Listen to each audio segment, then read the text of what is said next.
En 2 Rois, au chapitre 4, pour notre méditation. Et on commence la lecture à partir du verset 1er jusqu'au verset 7.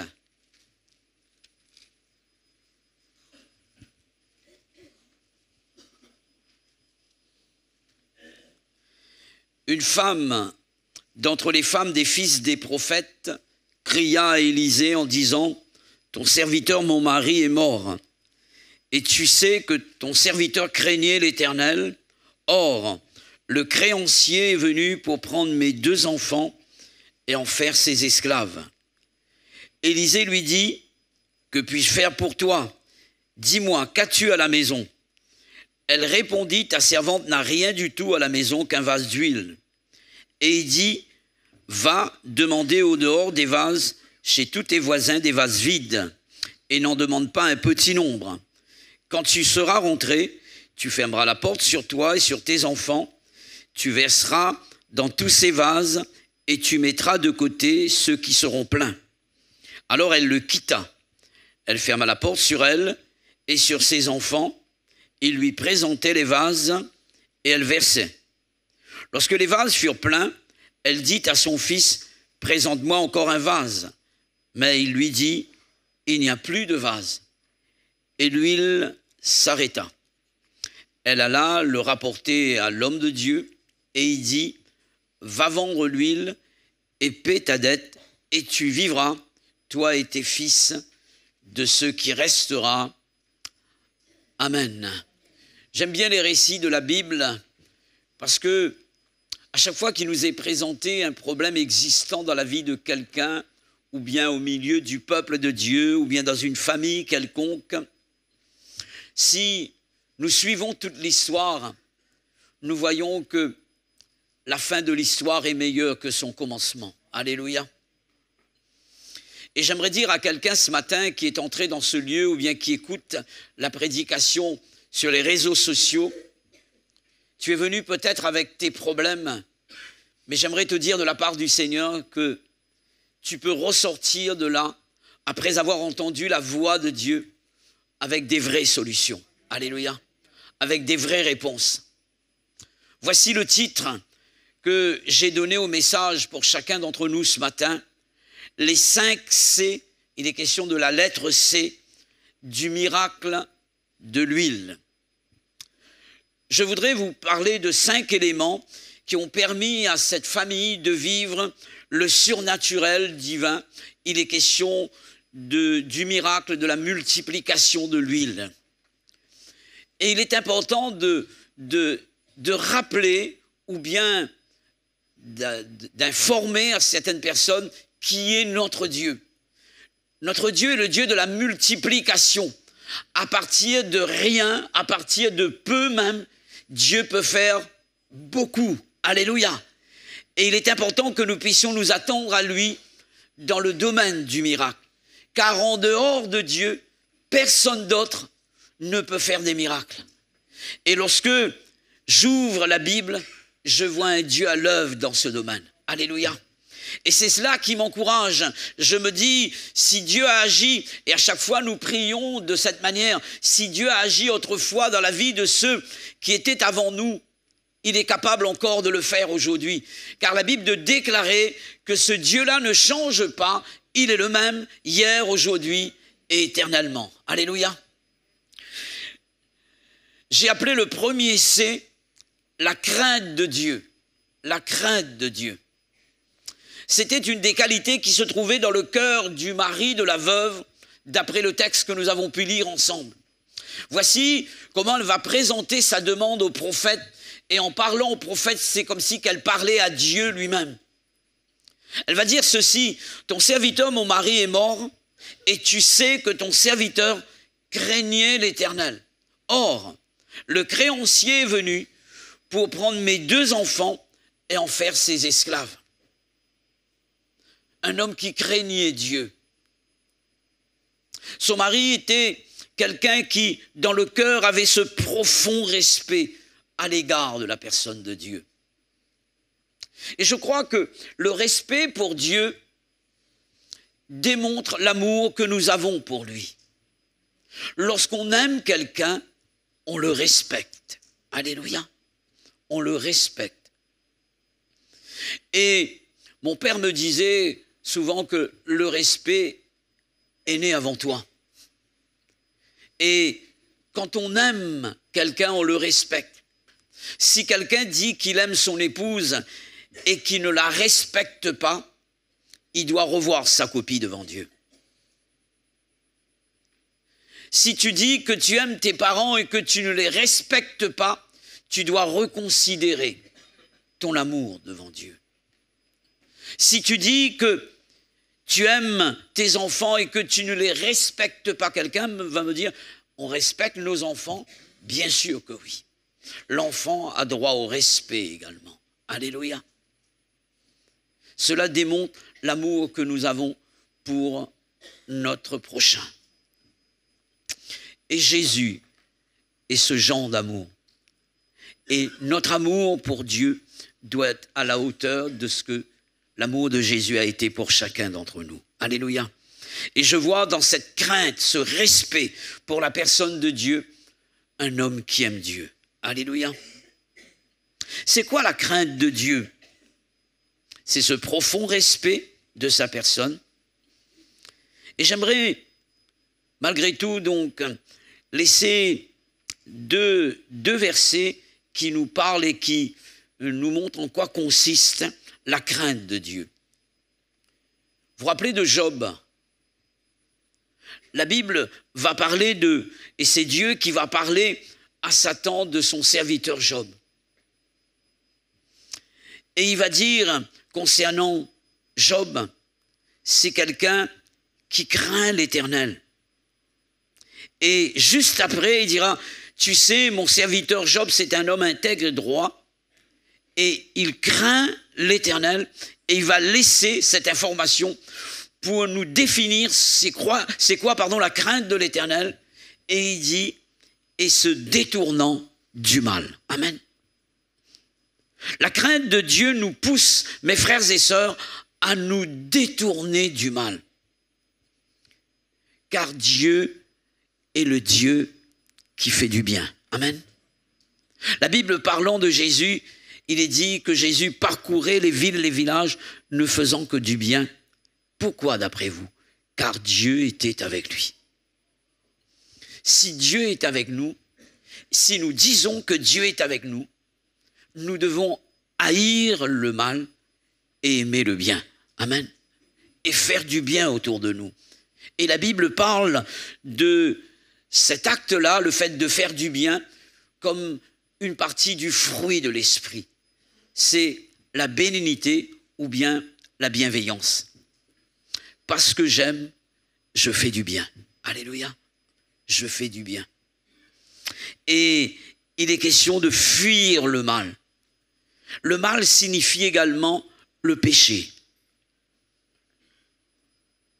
La crainte de Dieu, c'est vivre dans la sainteté, mes frères et sœurs. Et ce matin, nous devons réaliser qui est Dieu. Dieu est saint avant tout. Et il est dit que la sainteté convient à sa maison. Et nous sommes les maisons de Dieu.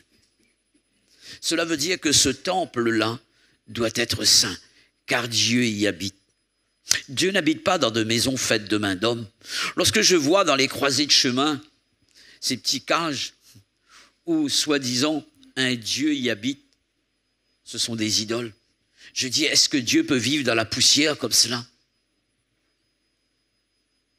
L'endroit où Dieu résidait, c'est le ciel, il réside toujours. Et dans l'Ancien Testament, au milieu de son peuple, Dieu a demandé de construire le tabernacle. Et ce tabernacle représente notre vie à nous. Alléluia. Le parvis, le lieu saint et le lieu très saint. La trinité de l'homme, le corps, l'âme et l'esprit. Et l'endroit où Dieu réside, c'est dans notre esprit. Et c'est à partir de là qu'il siège et qu'il agit dans notre âme, dans nos sentiments, dans nos désirs, dans notre volonté. Et notre âme étant touchée par l'Esprit de Dieu, alors le corps réagit en conséquence. Je fais du bien, je bénis. Alléluia. Je marche dans la sainteté. Je vis une vie qui élève le nom de Jésus. Amen. La crainte de l'Éternel, c'est s'éloigner du mal. Peut-être que quelqu'un est aux prises avec quelques problèmes de péché. Et ce matin, ce Dieu qui est là veut t'aider à t'en sortir. Et il est capable de te permettre de vivre une vie sanctifiée. Savez-vous quelle était la crainte de mon cœur lorsque j'ai donné mon cœur au Seigneur? Parce que je n'avais pas une vie de chrétien, je n'étais pas toujours pasteur. J'ai connu, comme chacun d'entre vous, une vie de péché, une vie de ténèbres. Mais ma crainte, c'était celle-ci, c'était est-ce que je pouvais vivre une vie de sainteté? J'avais peur de retomber dans cette vie de ténèbres. Mais par la grâce de Dieu, j'ai tenu le coup et je me suis tenu debout. Et Dieu nous tient debout. Alléluia. Il est question de vivre une relation permanente avec lui.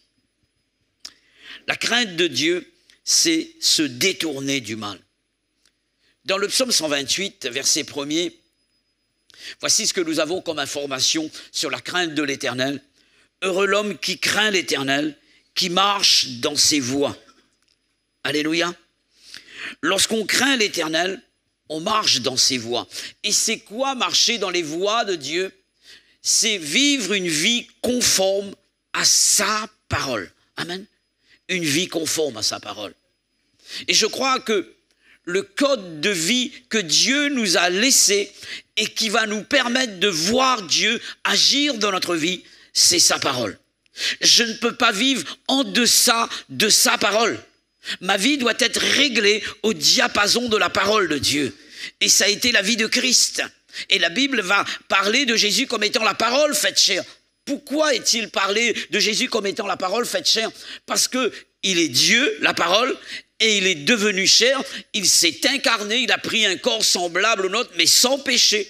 Mais aussi parce que les personnes qui regardaient Jésus vivre voyaient la parole démontrée. Alléluia. Est-ce que Dieu peut en dire autant pour toi? Tes collègues de travail.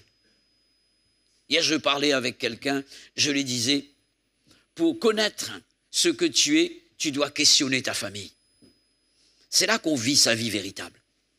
Parfois, dans l'église, on est clean, on est droit, on est correct. Et lorsqu'on regarde un frère, une sœur, peut-être un pasteur aussi, on peut dire, mais c'est un homme extraordinaire. Va demander à sa femme si c'est comme ça.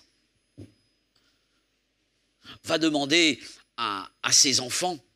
Va demander à son mari. Notre véritable vie, nous la vivons dans notre foyer, en dehors de cette salle. Et il est important de comprendre que notre vie doit être au niveau de la parole de Dieu. Alléluia. La crainte de l'Éternel. Gloire à Dieu.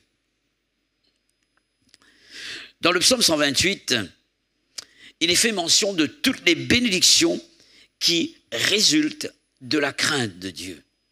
Car lorsqu'on respecte Dieu, Dieu nous bénit. Alléluia. Je crois avoir lu ce texte pour la fête des pères. Vous vous rappelez donc le psaume 128. Heureux l'homme qui craint l'Éternel, qui marche dans ses voies. Tu jouis alors du travail de tes mains. Il est dit, tu prospères. Ta femme est comme une vigne féconde dans l'intérieur de ta maison. Tes fils et tes filles sont comme des plants d'olivier autour de ta table. C'est ainsi qu'est béni l'homme qui craint l'Éternel. L'Éternel te bénira de Sion. Tu verras le bonheur de Jérusalem, etc., etc. Donc il est question de toutes les bénédictions qui découlent de quelqu'un, d'un homme qui craint l'Éternel. Qu'en était-il pour Job? C'est tout le contraire qui s'est passé. Vous avez remarqué? Est-ce que Dieu serait un menteur?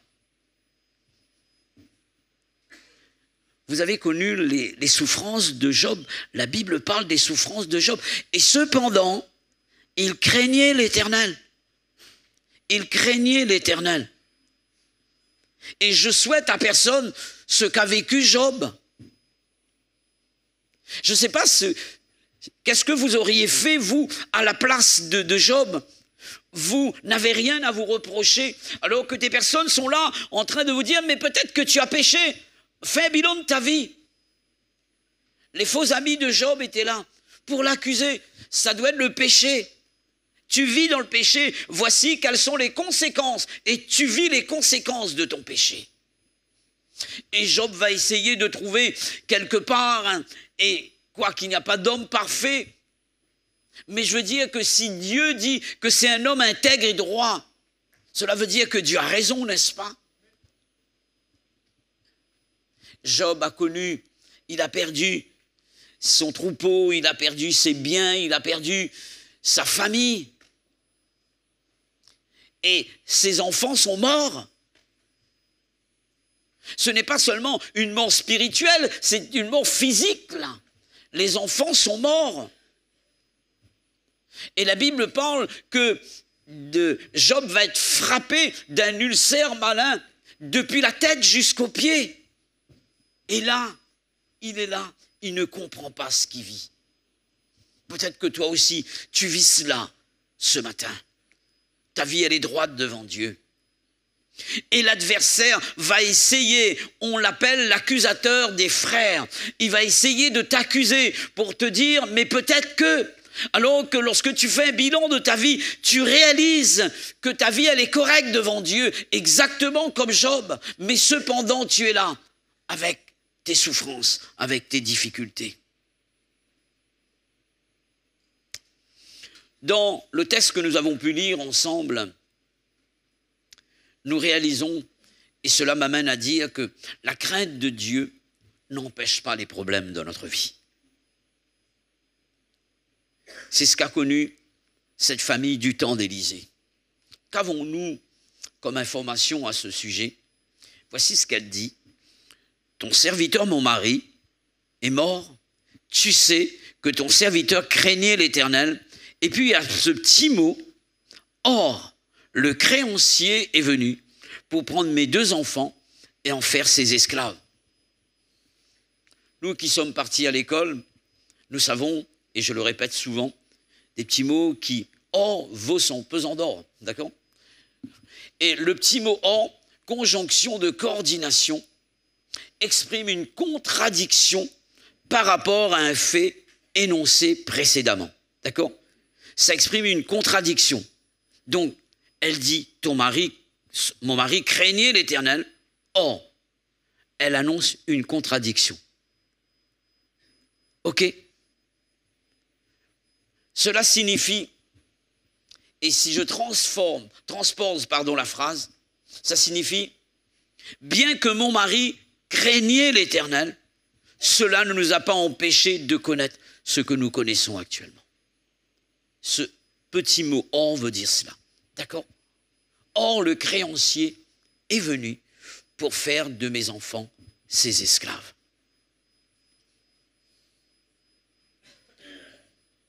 Quelqu'un peut-être connaît cette situation. Mais c'est pourquoi j'ai parlé de la fin de l'histoire. Vous connaissez ce que Job a pu dire lorsqu'il a vécu de telles épreuves dans sa vie. Et j'admire ce serviteur.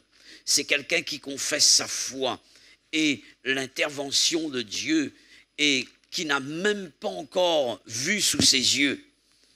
Et Job va parler de Dieu comme étant son rédempteur. Et il va dire ceci dans Job au chapitre 42, verset 12, que je lis pour vous. Et nous l'avons chanté, cette parole, dans des refrains souvent.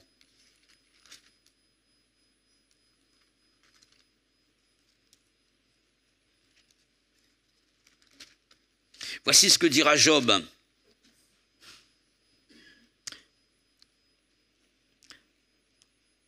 Chapitre 19, verset 25. On va lire l'autre verset après.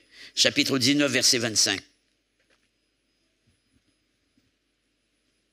Mais je sais, non pas du peut-être, non pas on verra. Et je parle de conviction. Je sais, dira-t-il, que mon Rédempteur est vivant et qui se lèvera le dernier sur la terre. Cela veut dire que Dieu aura le dernier mot. Amen.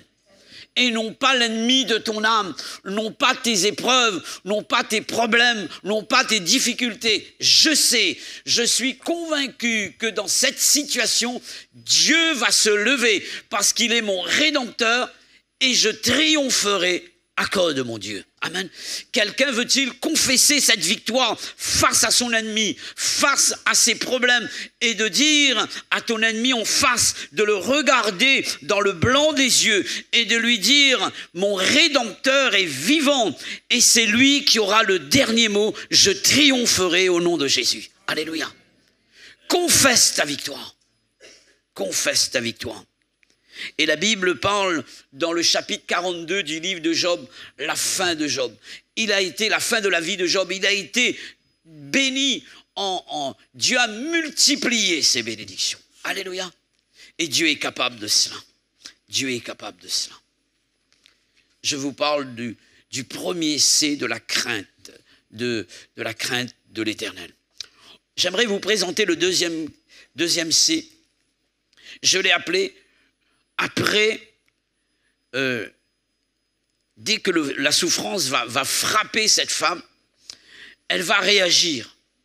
Et j'ai parlé, donc j'ai appelé ce deuxième C, le cri de la prière. Amen. Ça doit être le réflexe de chaque enfant de Dieu. Le cri de la prière. Un problème survint dans la vie de cette personne. La Bible dit ceci, qu'elle va crier à l'homme de Dieu. Amen. Cet homme de Dieu représente Dieu lui-même, car la Bible dit que Dieu a parlé à nos pères autrefois par les prophètes. Alléluia. C'était la bouche de Dieu. Et lorsque quelqu'un s'approchait du prophète, c'est comme s'il s'approchait de Dieu lui-même. Donc, elle a crié vers Élisée. Sa prière sera exposée de cette manière. Elle va présenter sa situation. Et je peux dire que cette femme n'a pas fait de la prière. Ça vous est arrivé de prier, on dirait que c'est la routine. On dirait que vous êtes en train c'est une prière machinale. Et à un moment donné, je m'arrête dans ma prière, je dis, Clément, qu'est-ce que tu es en train de dire? Est-ce que tu es renouvelé dans la prière? Est-ce que tu sens qu'il y a l'Esprit Saint qui te dirige dans la prière? Est-ce que tu es conduit dans la prière? Alors je sens une atmosphère qui est là, je dis non, je recommence ma prière. Je recommence ma prière. Il est important de ne pas faire de la prière, mais de laisser notre cœur s'exprimer. Lorsqu'il est dit que cette femme va crier à Élisée, c'est le cri de son cœur. Amen. Le cri de son cœur. Et souvent, notre prière vient que de là, alors que le cœur doit s'exprimer. Même si les phrases sont mal faites, même si le français n'est pas impeccable, même s'il n'y a pas le conditionnel, le subjonctif, même s'il n'y a pas d'accord, t'inquiète pas, frère. Dieu connaît ton cœur. Et c'est de l'abondance du cœur que la bouche parle. Parfois, ça vous est arrivé de ne plus placer un mot parce que la douleur est tellement forte. Et le problème est là, c'est intense, c'est comme une pression sur notre vie. On n'arrive plus à placer un mot. Alors, la Bible parle de soupir. De soupir. Jésus, un jour, a soupiré devant un aveugle. Et la Bible parle également du peuple d'Israël. Le cri du peuple d'Israël, lorsque Dieu intervient par Moïse, c'est un soupir. Cela veut dire que le cœur crie. On peut appeler ça un SOS. Peut-être que quelqu'un vit cela ce matin. Approche-toi de Jésus et crie ta détresse. Crie ton problème.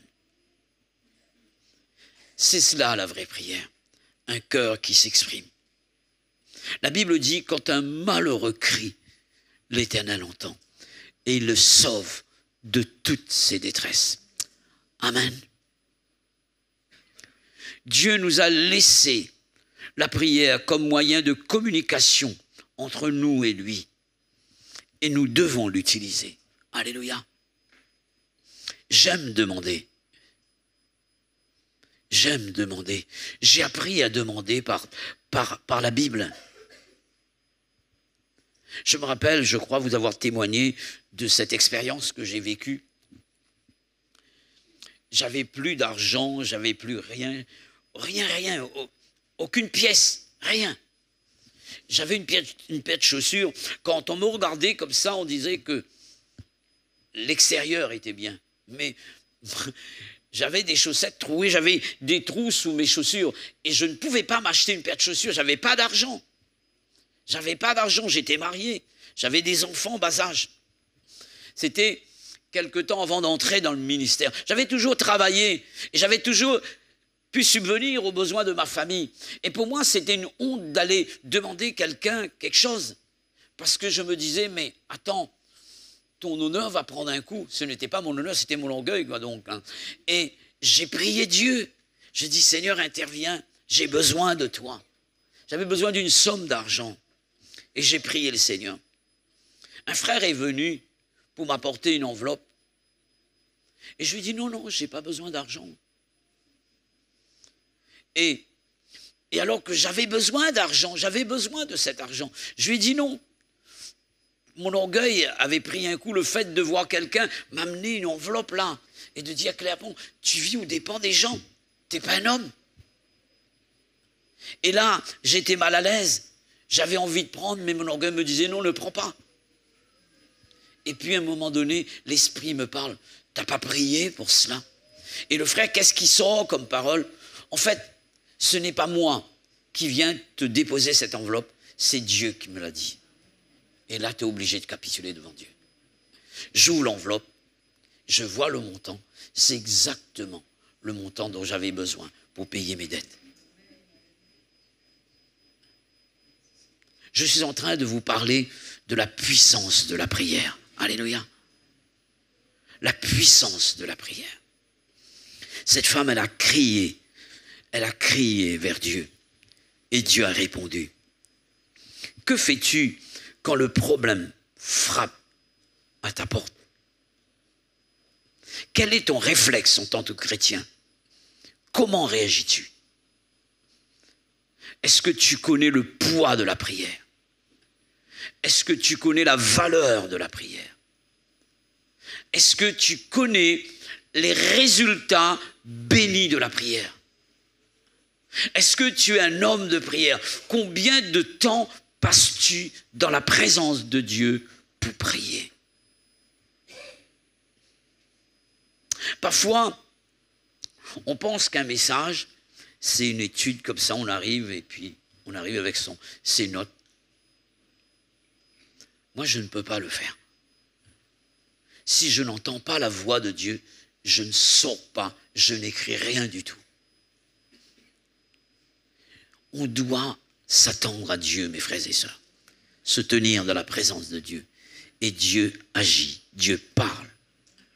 Prends le temps qu'il faut. Des fois, Dieu nous parle là. Des fois, c'est 1 heure, des fois, c'est 2 heures. Des fois, c'est quelques jours. Il faut revenir à la charge. Il faut s'installer dans la présence de Dieu et s'attendre à lui jusqu'à ce que Dieu intervienne. Alléluia. Je parle de la prière. Je parle de la prière. Alléluia. Cette femme a prié. Le cri de la prière. Le 2e C. On va parler du 3e C. Les capacités de Dieu. Lorsque cette femme a prié Dieu par la personne d'Élisée, elle a exposé son problème. Voici la question d'Élisée. Que puis-je faire pour toi? Ben, elle vient de te le dire. Elle expose son problème. C'est comme si je prie là. Je dis, Seigneur, voilà mon problème. Donc, elle me dit, mais qu'est-ce que je peux faire pour toi? Est-ce qu'il n'aurait pas entendu? Si. dans cette question, je vois une déclaration. Alléluia. Je vois une déclaration. Et je vais transformer cette phrase interrogative en phrase déclarative. D'accord? Dans cette question, je vois le prophète en train de dire « Je peux faire pour toi. Je peux faire pour toi. » Alléluia. C'est exactement ce que l'apôtre Paul a pu dire de la part de Dieu dans Éphésiens chapitre 3 verset 20. Or, à celui qui peut faire par la puissance qui agit en nous infiniment au-delà de ce que nous demandons. Elle a demandé, Dieu va faire infiniment, il a capacité de le faire infiniment au-delà de ce que nous demandons et même pensons. Parfois nous n'avons pas demandé, mais nous n'avons fait que penser. Dieu nous fait des clins d'œil parfois. J'aime bien les clins d'œil de Dieu. Et on a pensé une chose. Ça vous est arrivé de penser, ah, je parle dans le domaine matériel, j'aurais envie de manger telle chose. Et là, la chose arrive le midi. Alléluia! Le clin d'œil de Dieu. On n'a pas prié. On n'a pas prié. Ça vous est arrivé de voir des choses vous tomber dessus comme ça, des bénédictions, et vous dites, mais j'ai pas prié. Tu as pensé. Car Dieu connaît nos pensées. Alléluia. Dieu connaît nos pensées. Et il est capable. Or, à celui qui peut, dis à ton voisin que Dieu peut. Alléluia, dis-lui que Dieu peut. Demande-lui quel est ton problème. Dieu peut, Dieu a la capacité. Je parle de la capacité du C de Dieu, la capacité. La Bible dit qu'il a tout pouvoir dans le ciel, sur la terre et sous la terre. Y a-t-il quelque chose qui soit étonnant de la part de Dieu? Non. Marie, lorsqu'on lui dit que tu deviendras enceinte, elle dit, mais comment est-ce possible? Puisque je ne connais point d'homme. Dieu ne parlait pas d'une relation entre un homme et une femme. Dieu parlait d'un miracle. Alléluia. Parfois, on cherche des solutions humaines. Comment on va faire? J'ai pas d'argent. Non. Tu passes pas par l'argent, tu passes par la prière. Et Dieu est capable de te donner sans argent. Alléluia. Quelqu'un me disait que c'est un pasteur qui me parlait de cela, qu'il est entré dans un jeune pasteur, j'étais avec lui cette semaine, et il me disait, quand je suis entré dans le ministère, j'ai une voiture gratuite. Waouh! Et il m'a dit, avant d'être pasteur, j'étais donc infirmier et j'avais soigné quelqu'un de l'église, je ne me rappelais plus de la personne et la personne me voit maintenant et je suis pasteur. Elle dit, mais je me souviens de toi, tu m'as soigné et j'ai une voiture, je ne m'en sers pas, je te donne la voiture pour le ministère. Waouh! Ça c'est un clin d'œil de Dieu. Alléluia. Je parle ici des capacités de Dieu. Il a pouvoir, il a capacité de le faire. Parfois, nous avons douté de Dieu, nous avons minimisé la puissance de Dieu. Et Dieu est capable. Et nous sentons ce chant, il est capable. Et c'est vrai, ce n'est pas seulement un chant, c'est la vérité. Dieu, il peut tout faire. Tout faire. Il y a des choses qui sont absurdes, il ne va pas faire, par exemple, faire d'un rond un carré, ce n'est pas possible. De l'eau sèche, ce n'est pas possible, vous comprenez? Mais je parle de tout ce que nous pouvons, dans tous nos besoins, Dieu est capable d'intervenir. Alléluia.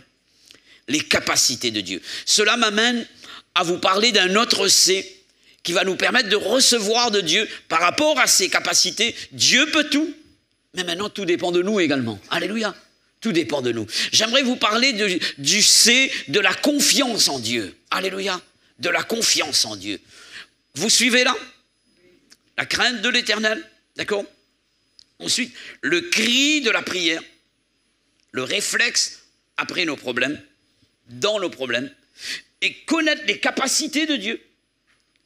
Ensuite, avoir confiance en Dieu parce qu'il est capable. Alléluia. Je parle de la foi. La confiance ou la foi de cette femme sera testée par le nombre de vases qu'elle va devoir ramener à la maison. Et Élisée va lui dire, voici ce que tu dois faire. Va en dehors, chez tous tes voisins. Amen. Non pas quelques voisins. Il est important d'être bien avec son voisin. Si elle n'était pas bien avec un voisin, elle n'aurait pas pu avoir tous les voisins. Maintenant, le voisin n'est pas bien avec nous, c'est son problème. Ce n'est pas notre problème à nous. D'accord? Nous, on est bien avec le voisin. Alléluia. Être bien avec tous ses voisins. Et Dieu va lui dire, va voir tous tes voisins. Et tu vas demander à ces personnes des vases. Et n'en demande pas un petit nombre. Car je suis un grand Dieu. Tu dois voir grand. N'en demande pas un petit nombre.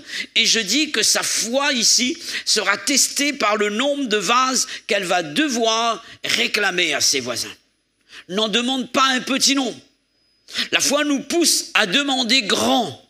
Alléluia. La foi de la femme était proportionnelle au nombre de vases qu'elle va ramener. Parce qu'à un moment donné, elle va demander à son fils, remplis-moi, passe-moi encore un vase. Et il m'a dit, maman, il n'y a plus de vase.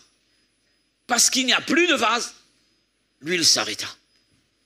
Et s'il y avait encore un vase, pensez-vous que l'huile, ce serait... Non, il y aurait eu encore du vase, de l'huile.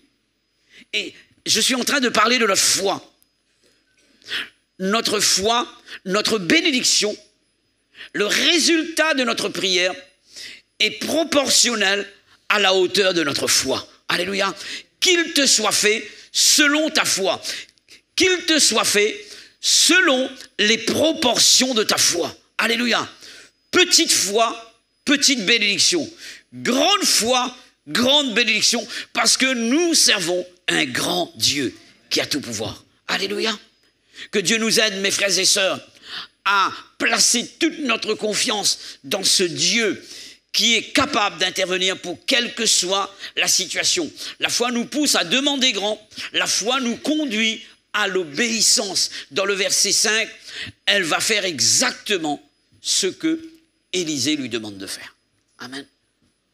Elle va faire exactement ce qu'Élisée lui demande de faire. Parfois, Dieu nous dit quelque chose pour notre bénédiction, nous faisons à côté. Et nous disons, mais Seigneur, comment ça se fait que je ne suis pas béni? Est-ce que tu as vérifié ta vie et la parole, ce que Dieu t'a dit? C'est important ça, c'est important. Tout doit être placé au crible de la parole. Au crible de la parole. Je termine par le 5e C, et j'ai appelé ce C la confidentialité. Dieu va demander à cette femme, lorsque tu auras récupéré ces vases, avec le peu d'huile que tu as, tu entres dans ta chambre, tu fermes ta porte. Et tout va se dérouler à partir de là. Amen.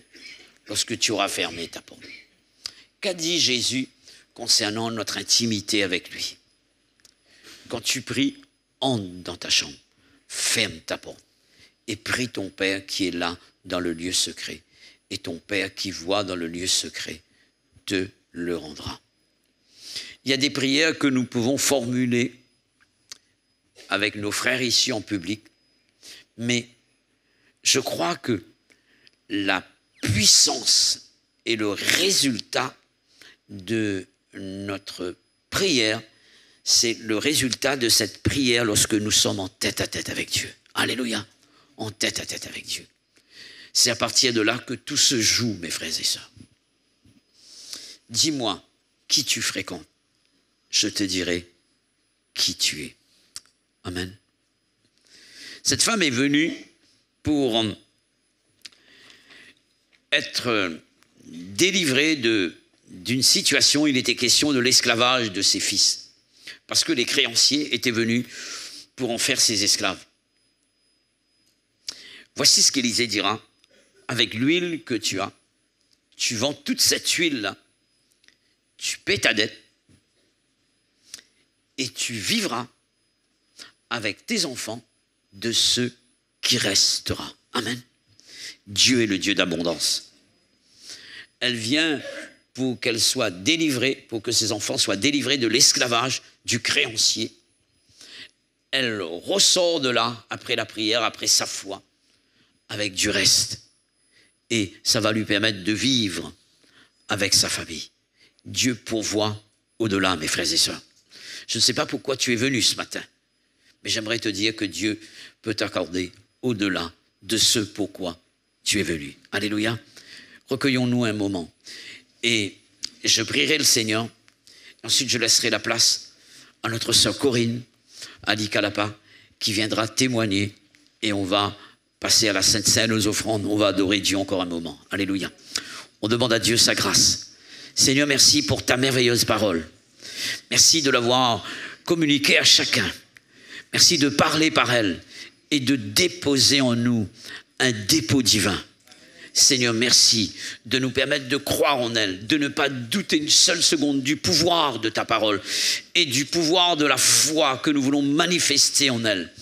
Daigne bénir tous ceux qui en ce moment, malgré la crainte de Dieu qu'ils ont dans le cœur, ils sont en train de vivre des moments difficiles. Mais toi, tu es là, Jésus. Et tu nous appelles à un temps de prière. Nous voulons prier pour ces cas-là, te demandant d'intervenir et de te manifester.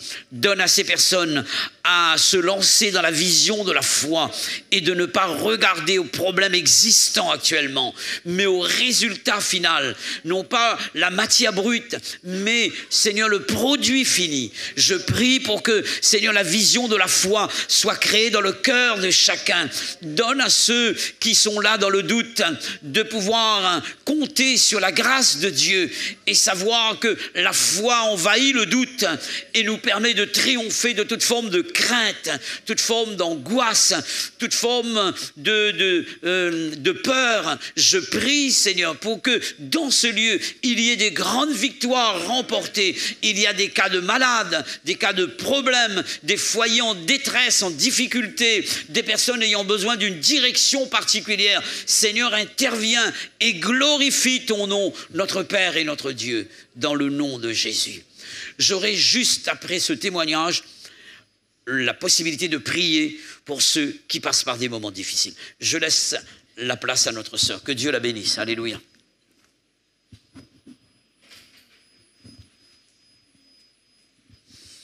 Non seulement c'est ma sœur, mais c'est plus que ma sœur. C'est ma belle-sœur. Gloire à Dieu. Bonjour. Alors, je crois que mon témoignage, il vient illustrer parfaitement la prédication du frère. Je suis passée par les 5 C de cette prédication. Alors, dans ma famille, les cas de cancer sont fréquents, et notamment le cancer du sein. Alors, j'ai commencé très jeune à faire des mammographies. Et fin 2021, au mois de novembre plus précisément, lors d'un contrôle, à la fin de l'examen, je vois que la tête du radiologue change. Et elle se met à me poser plusieurs questions. Et là, tout de suite, j'ai compris qu'il y avait quelque chose qui n'allait pas.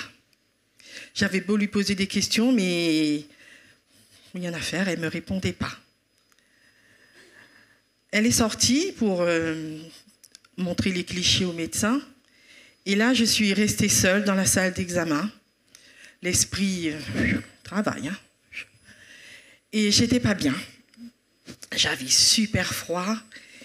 Et le mot cancer n'arrêtait pas de revenir dans mon esprit. Peu de temps après, elle revient et elle me dit que le médecin demande à refaire d'autres examens. Donc là, on refait une série de mammographies avec... on change de, je ne sais pas comment ça s'appelle, de support. Et elle repart. Et là, je suis toujours pas bien. L'esprit travaille, mais comme un fou, là. Et il y a un verset de la Bible qui vient percuter mon cœur, mais un électrochoc. C'est celui de Job 3, 25, qui dit « Ce qui m'arrive, enfin, ce que je crains, c'est ce qui m'arrive. Ce que je redoute, c'est ce qui m'atteint. » Alors là, j'ai dit « Stop !» J'ai dit « Satan, tu dégages de mon esprit. Tu vas aller titiller l'esprit de quelqu'un d'autre, mais moi, tu ne m'auras pas aujourd'hui. » Et pour ceux qui me connaissent, ceux qui sont assis à côté de moi plus souvent, j'aime chanter. Il y a toujours un chant sur mon cœur qui est là, présent, et c'est ce qui s'est passé. Je me suis mis à chanter un chant, et puis j'ai adressé une courte prière à Dieu. Je lui ai dit, Seigneur, tu es celui qui est maître du temps et des circonstances. Tu sais tout ce qui se dit et tout ce qui se fait en ce lieu, dans cette salle. Moi, je suis impuissante. Alors, je place toute ma vie entre tes mains. Et je te fais confiance pour tout ce qui va suivre. Le médecin arrive et il me dit, Madame Alikalapa, on va faire une échographie. On change de salle. Et contrairement à l'esprit que j'avais dans l'autre salle, un esprit tourmenté, le cœur troublé, là, j'étais en paix. Je me suis laissée faire. Et en face de moi, contrairement à la salle d'avant, je voyais tout ce qui se passait. Et le médecin, il fait un arrêt sur écran. Et là, je vois une tache. Il y a une masse qui est là. Le médecin, il continue ses examens. Ça dure une éternité, j'ai l'impression. Et à la fin, il me dit, Madame Alikalapa, nous allons devoir faire une IRM en urgence. On est vendredi, donc l'IRM se fera le lundi en fin d'après-midi. Quand je quitte la salle d'examen, je rejoins ma voiture et là, je me pose encore 5 minutes et je me fais un lavage du cerveau. J'efface tout ce qui venait d'être dit et fait. J'ai tout effacé et j'ai tourné la page. Je suis rentrée chez moi. La première à me poser la question, c'est Maureen, qui me demande si tout va bien. Alors, comment ça s'est passé? Je lui dis, rien à dire. Tout va très bien. Je n'ai rien dit à personne. Ni ma famille, ni mes amis, encore moins ma belle famille. Je n'ai rien dit. Pour moi, il n'y avait rien d'acté. Il n'y avait pas de cancer, rien. Je n'ai rien dit. C'était mon combat, moi. Et surtout, je n'avais pas envie qu'on vienne mettre le doute là où Dieu avait mis sa paix. J'avais la paix de Dieu et j'avais confiance dans ce qu'il allait faire. Alors, j'ai poursuivi, j'ai fait les IRM. Toujours, on montrait qu'il y avait une masse régulière, mais qui n'avait pas évolué. J'étais censée avoir rendez-vous le 28 juin de ce mois-ci, là. Et le mardi 6, je reçois un mail me disant qu'un rendez-vous avait été annulé et que si je voulais, je pouvais avoir la place. Mais comme j'étais occupée, j'ai déposé le téléphone là-bas, j'ai pu penser. En fin de soirée, je prends mon téléphone pour voir mes messages et là, je dis, tiens, j'avais oublié ce petit mail, je vais quand même le regarder. Et là, on me propose un rendez-vous pour le lendemain, le mercredi 7. Je dis, bah, tiens, je vais sauter sur l'occasion et je vais y aller. Je fais l'examen le 7. Mais avant d'y aller, je place cette journée devant le Seigneur. Je lis ma Bible. Et je termine ma prière en disant, merci Seigneur pour les bonnes nouvelles que je vais avoir aujourd'hui. Je vais à mon examen. On fait la mammographie. Et là, pareil, la tête de la radiologue, toujours bizarre. Je lui demande s'il y a quelque chose qui ne va pas, elle ne me répond pas. Donc là, je reste seule, toujours dans cette petite pièce-là, et je me mets à chanter encore une fois. Et c'est le premier chant qui me vient à l'esprit, c'est la bonté de Dieu. Le médecin arrive et me dit, Madame Alikalapa, on va refaire une échographie. Donc là, je m'installe. Et toujours, je regarde l'écran. Et là, je ne reconnais pas mon sein, en fait. Il avait complètement changé d'aspect. Il n'y avait plus de taches, il n'y avait plus rien. Et là, le médecin, il fouille, ça appuie dessus. Et à un moment donné, il s'arrête, il me fait « Madame Alikalapa, tout va très bien. Vous n'avez plus aucun souci à vous faire. Tout va très bien. Rendez-vous dans 2 ans quand je recevrai la lettre de la caisse. » Et là, je dis merci Seigneur, Dieu est bon. Et Dieu est bon, il agit encore aujourd'hui, comme l'a dit la prédication. Il est fidèle, fidèle en tout temps, en toutes choses. C'est vrai que quelquefois, ça tarde à venir, mais Dieu agit. Alors faites-lui confiance. Merci. Alléluia. Merci beaucoup.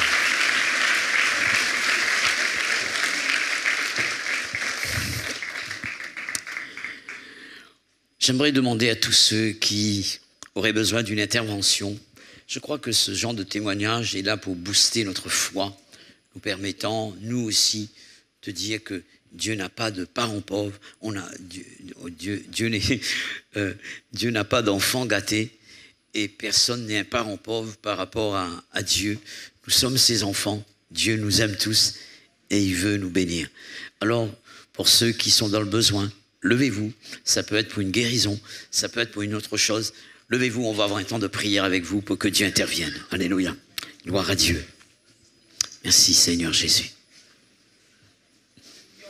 Demandez aux musiciens de bien vouloir se placer, s'il vous plaît. Alléluia.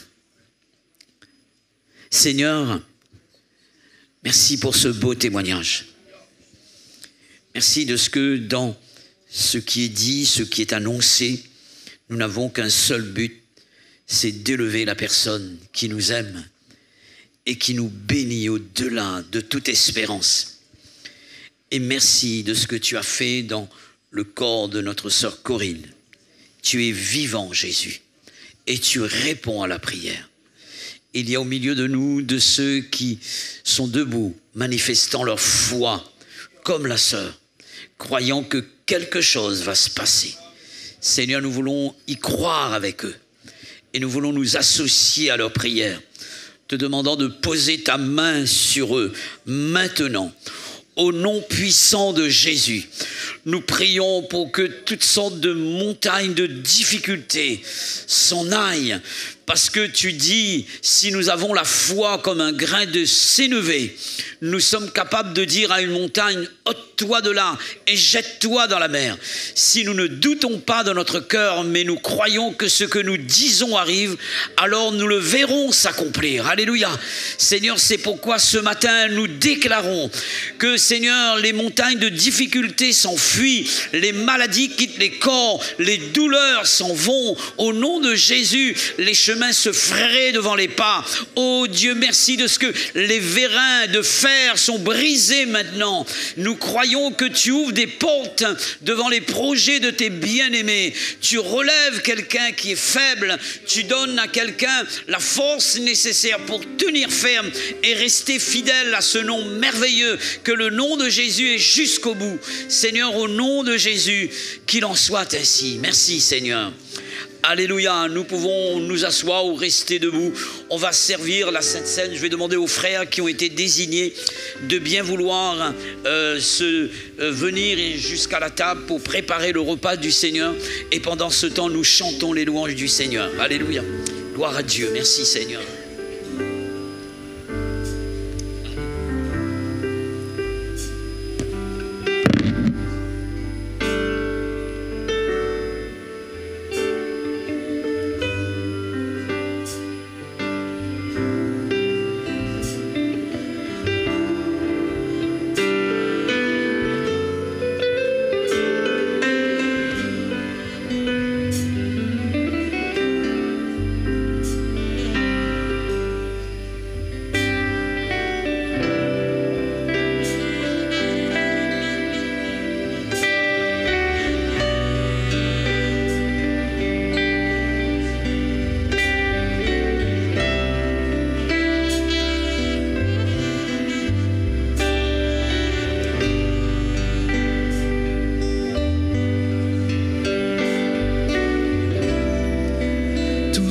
Temps j'ai marché, ces murs ne sont pas tombés, mais tu ne m'as jamais laissé.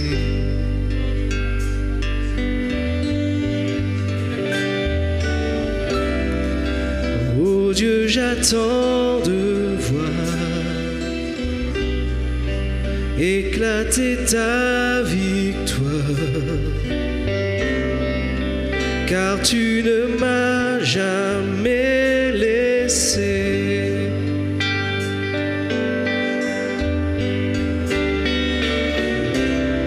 Ta promesse est vraie et ta fidélité durera jamais. Gardé par ta main, conduit sur ton chemin, tu ne faillis jamais.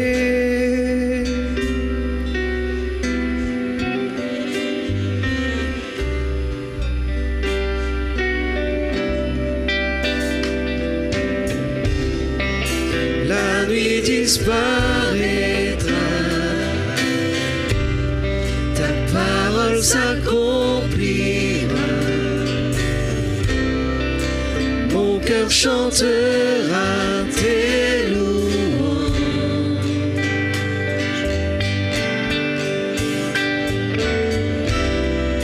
Jésus, tu me suffis, ton amour est mon abri, mon cœur chantera tes louanges.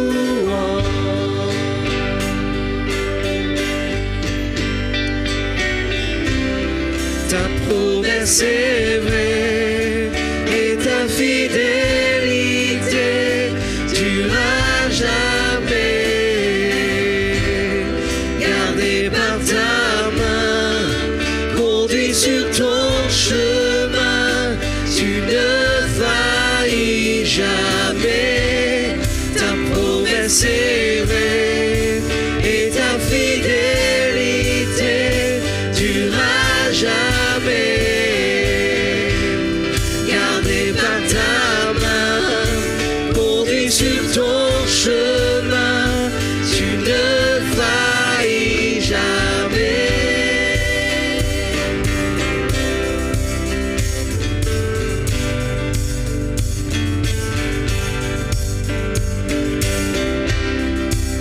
On va demander à tous ceux qui sont baptisés par immersion de se mettre debout pour le Saint Repas. On chante le Seigneur.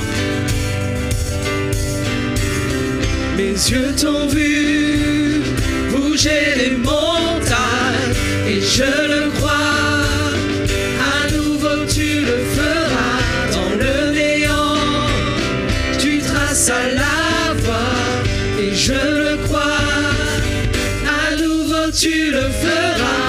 Mes yeux t'ont vu bouger les montagnes et je le crois, à nouveau tu le feras dans le néant. Tu traces la voie et je le crois, à nouveau tu le feras. Mes yeux t'ont vu Alléluia. bouger les montagnes et je le crois, à nouveau tu le feras dans le néant. Tu traces la voie et je le crois, à nouveau tu le feras. Mes yeux t'ont vu bouger les montagnes et je le crois, à nouveau tu le feras dans le néant. Tu traces la voie et je le crois, à nouveau tu le feras.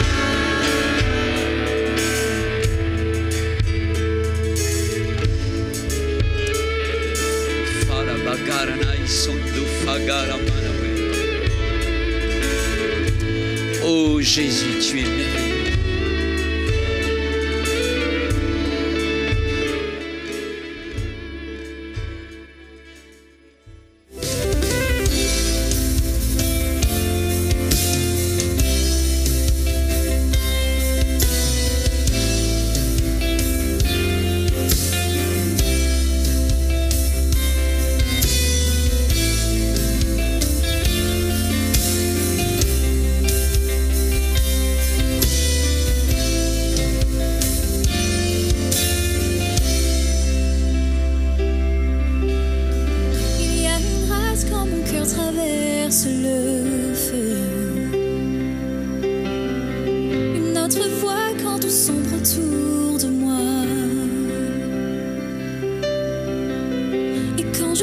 pense à la différence entre qui j'étais et qui je deviens. Je sais que je ne serai jamais seule. Il était avec moi dans le feu, à mes côtés. Il était présent dans la tempête, apaisant les mers. Et s'il m'arrive un jour d'oublier le prix payé pour moi, il y a la croix qui porte le poids d'un sauveur mort à ma place. Il est avec moi dans le feu.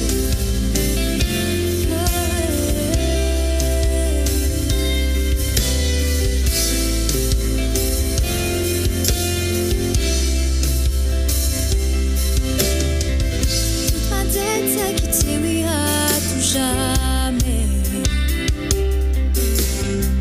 Le péché n'a plus aucun pouvoir sur ma vie. S'il m'arrivait de retomber entre qui j'étais et qui je deviens, quand bien même je ne céderai pas à ce monde, je sais que je ne serai jamais seule, car il est avec moi dans le feu, à mes côtés. Oui, il est présent dans la tempête, apaisant les mers. Et s'il m'arrive un jour d'oublier la puissance de sa grâce, il y a un tombeau qui est permis, et cette puissance vit en moi.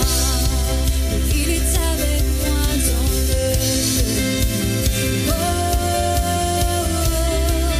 il est avec moi dans le feu.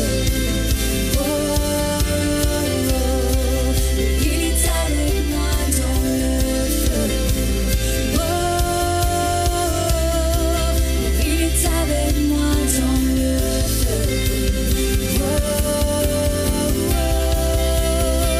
Je vois la lumière dans les ténèbres, alors qu'elle fuit devant lui.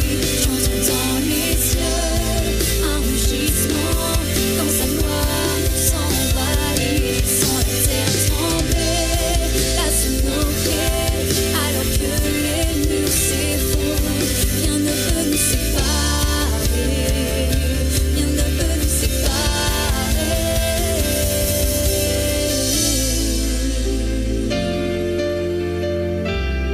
Rien ne peut nous séparer.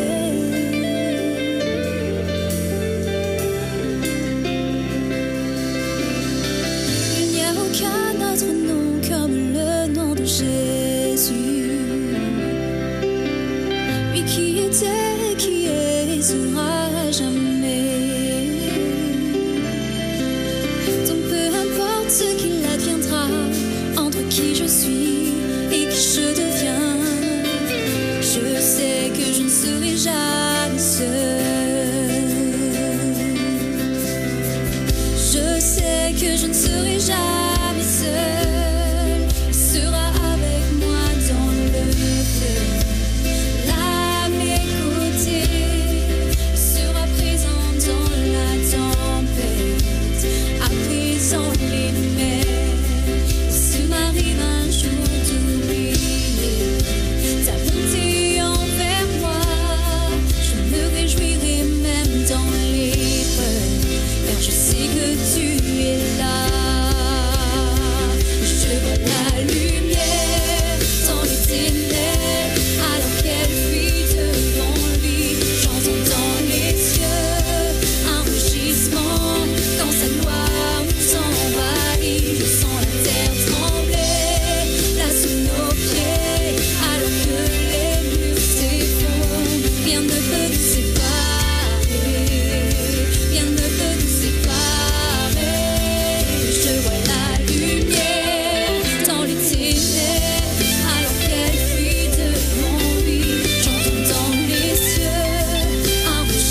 regarde à moi, ton main posée sur moi, toujours fidèle jusqu'à sortir, sans regarder sur moi, il est là jusqu'au témoin, amène à moi jusqu'à son paradis, tout là-haut, dans son ciel, il a mon place, par son sang, il a efface tout mon péché.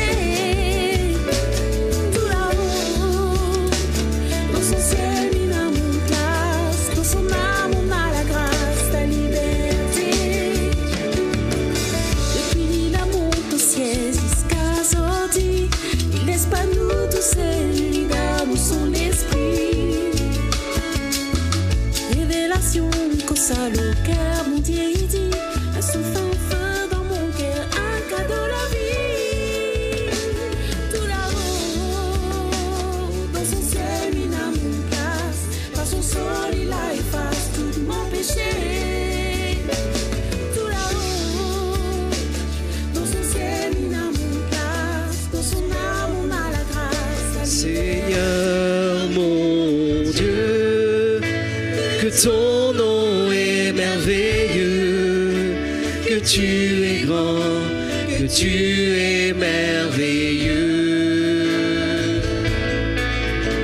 Je contemple ta gloire sur terre et dans les cieux. Tout me montre que tu es merveilleux. Chantons Seigneur mon Dieu, Seigneur mon ton nom est merveilleux, que tu es grand, que tu es merveilleux. Je contemple ta gloire sur terre et dans les cieux. Tout me montre que tu es merveilleux. Quand je vois ce que tu as fait, le travail de tes mains, je me sens si petit, je ne suis rien. Tu m'as saisi, tu m'as aimé, et tu m'as vraiment comblé. Je veux te louer pour l'éternité. Avec tous les sœurs. Seigneur mon Dieu, que ton nom est merveilleux, que tu es grand, que tu es merveilleux. Je contemple ta gloire sur terre et dans les cieux. Tout me montre que tu es merveilleux. Ensemble, quand je vois ce que tu as fait, quand je vois ce que tu as fait, le travail de tes mains, je me sens si petit, je ne suis rien. Tu m'as saisi, tu m'as aimé, et tu m'as vraiment comblé. Je veux te louer pour l'éternité. Seigneur mon Dieu, que ton nom est merveilleux, que tu es grand, que tu es merveilleux. Je contemple ta gloire sur terre et dans les cieux. Tout me montre que tu es merveilleux.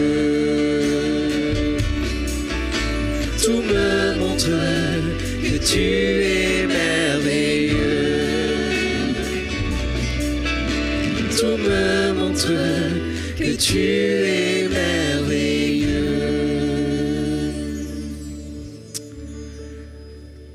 Amen.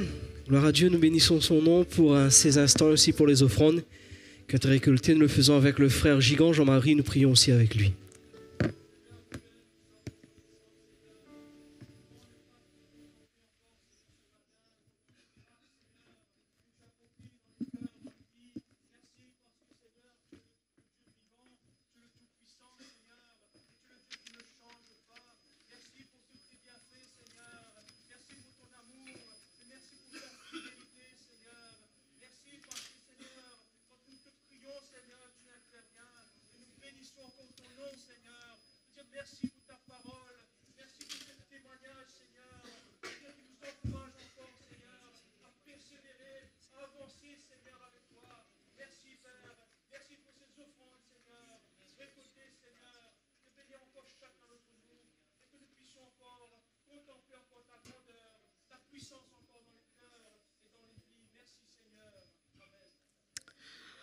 Amen. Gloire à Dieu. Nous arrivons à la fin de notre rencontre pour ce matin. Et avant de projeter les annonces, j'aimerais vous laisser quelques informations que j'ai pu avoir ici entre-temps. Et je voudrais demander aux membres actifs de rester un moment. Je ne serai pas long avec vous, juste après le culte. Merci beaucoup. Voilà. Ensuite, une annonce assez particulière. Je demande à ceux qui sont des personnes qui étaient au milieu de nous et qui, pour un temps, donc, ont abandonné l'Église et que vous revenez, on appelle ça des personnes rétrogrades, dans le sens que ces personnes ont eu un temps loin de Dieu, mais elles reviennent à Dieu. On vous demande de passer au comptoir de la bibliothèque et de récupérer. Vous n'allez pas être baptisé de nouveau. Et il est important que l'on puisse vous connaître de nouveau et vous présenter d'une manière officielle à l'Église. C'est important de passer par ce chemin-là. Et donc, il était important que vous puissiez gérer de cette façon votre nouveau départ avec Dieu. Et pour ceux qui viennent d'un autre mouvement, et il est aussi important que vous puissiez procéder de la même manière. Vous passez au comptoir de la bibliothèque et vous prenez donc une fiche. On appelle ça une fiche de décision. Donc, on va pouvoir avoir un contact avec vous et moi personnellement. Et j'aimerais présenter un autre cas également. Donc, il s'agit de personnes nouvelles au milieu de nous qui veulent avoir un entretien, une discussion avec les pasteurs de façon qu'on puisse également organiser de notre travail de visite, avoir vos coordonnées, si vous le désirez, bien entendu. Voilà, on peut vous aider dans ce sens-là et faire un travail de visite, même avec les personnes nouvelles, étant donné que nous n'avons pas les informations nécessaires. Même si on aurait voulu vous visiter, ce sera difficile à nous de le faire. Voilà pourquoi donc on vous demande de nous laisser vos coordonnées. Et un dernier cas encore, pour ceux qui sont chrétiens et qui ont changé d'adresse, là aussi, nous aimerions avoir votre nouvelle adresse pour pouvoir avoir un contact avec vous et permettre un travail de visite comme il se doit. Merci pour votre bonne compréhension. Un autre détail qui me semble important. Autrefois, nous étions assez libres pour nous exprimer sur le parking et maintenant, on a des voisins. Et on veut être bien avec ses voisins, d'accord? Comme cela a été dit dans la prédication. Alors, tout ce qui est privé et qui concerne l'Église, ne les dites pas sur le parking.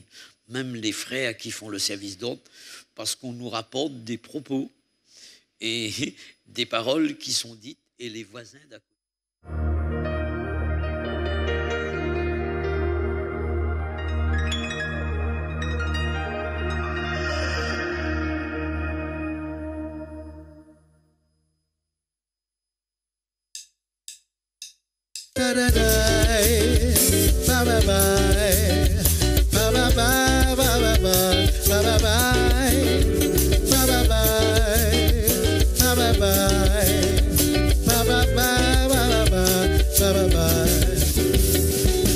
Encore une journée, il vient lever. Ses bontés pour nous les renouveler. Ses compassions les pas épuisées. Son amour, son paix, son joie, c'est ça qu'il veut donner. Zodi nous les là pour nous louer. Zodi nous les ensemble pour adorer. Oublie tout battra qu'à bien chanter. Célébrer, glorifier le nom du ressuscité. Jésus l'est le chemin. Jésus-Christ, il est la vérité. Jésus l'est aussi la vie. Ensemble, allons adorer le ressuscité. Jésus l'est le chemin. Jésus-Christ, il est la vérité. Jésus l'est aussi la vie. Ensemble, allons adorer le Alléluia, Alléluia, Alléluia, Amen. Alléluia, Alléluia, Alléluia, Amen. Il a dit, il est là quand de trois, les assemblées là en son nom.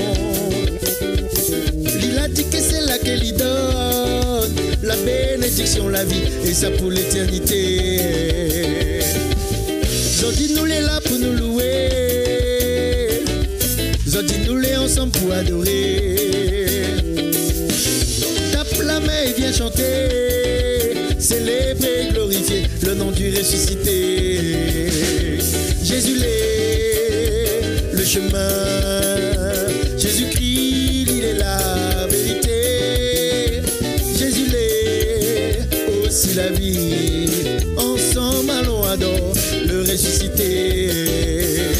Jésus l'est le chemin, Jésus-Christ, il est la vérité. Jésus l'est aussi la vie, ensemble allons adorer le ressuscité. Alléluia, Alléluia, Alléluia, Amen. Alléluia, Alléluia, Alléluia, Amen.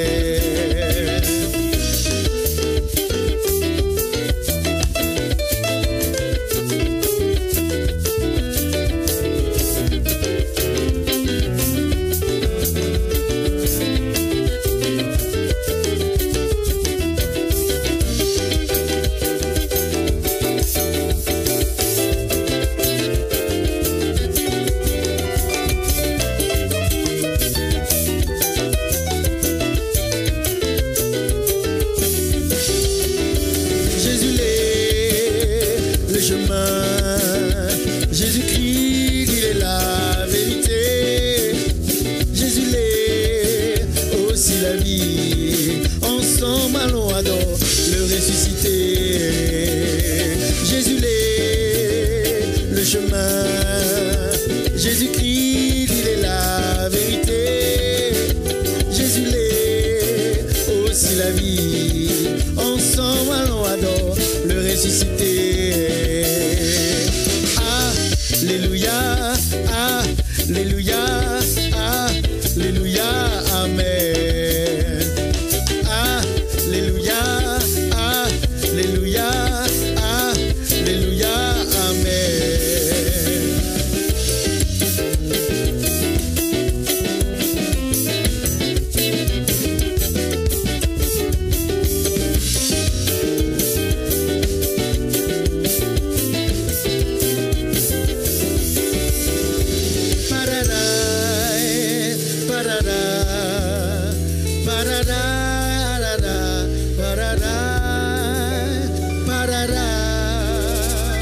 Parada, parada, parada.